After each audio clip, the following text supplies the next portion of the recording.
kulankan oo ay muhiimadiisu ahayd xoojinta doorka dhalinyarada kaga aadan howlaha amniga magaalada Muqdisho ayaa in la dardargeliyo isku xirka bulshada iyo hay'adaha ammaanka ayaa waxa aqalka dawladda oo xamar ku yeeshay maamulka gobolka Banaadir iyo ururka dhalinyarada gobolka.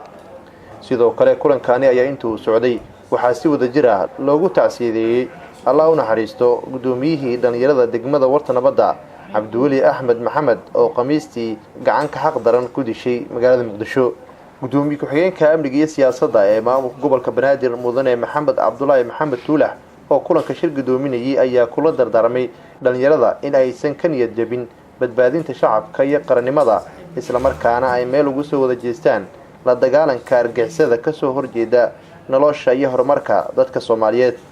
kulankan maanta waxaan isugu yeeray gudoomiyaasha dhalinyarada degmooyinka wuxuuna ku saabsanaa inaan la qaybsado ka maamul gobol Banaadir ahaan tacsi gudoomiyihii dhalinyarada degmada Warta Nabadda oo galabtii Khamiista lagu dilay degmada Warta Nabadda. ilaahay ha u naxariisto sabir iyo iimaan ha ka siiyo qoyskii iyo qaraabadii uu ka geeriyooday. ka dhalinyaro ahaan marka suuliyaddana saaran waxaa waaye dadka ugu badanaan nahay bulshada inaan meesha aan joogno aan hore uga soconno oo يعني deegaankan iyo dalkan waa dalkeenii meelan ka aadana ma jirto. shaqadii aan wadnay inay niyad wanaag iyo moral idin noqoto oo aysan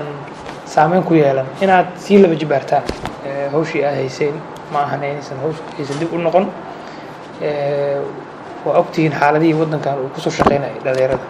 10 sano ka hor sidii la ahaa maanta ma aha. marka qofka horta waqtigiisa gala dhimanaya inta ka horeysana magaaladan hadda sida ay tahay dad u dhintay dhalinyaro u dhimatay oo ogtiin ciidankii u dagaalamay iyo dadkii nooga dhintay qaaliga ahaa dad badan oo macno noogu fadhiya dhimanaya laakiin taariikhda qayb ka noqonaya inaan dhalinyaro ahaan marka caruurta anaga aan dhali doono aan ka fakarno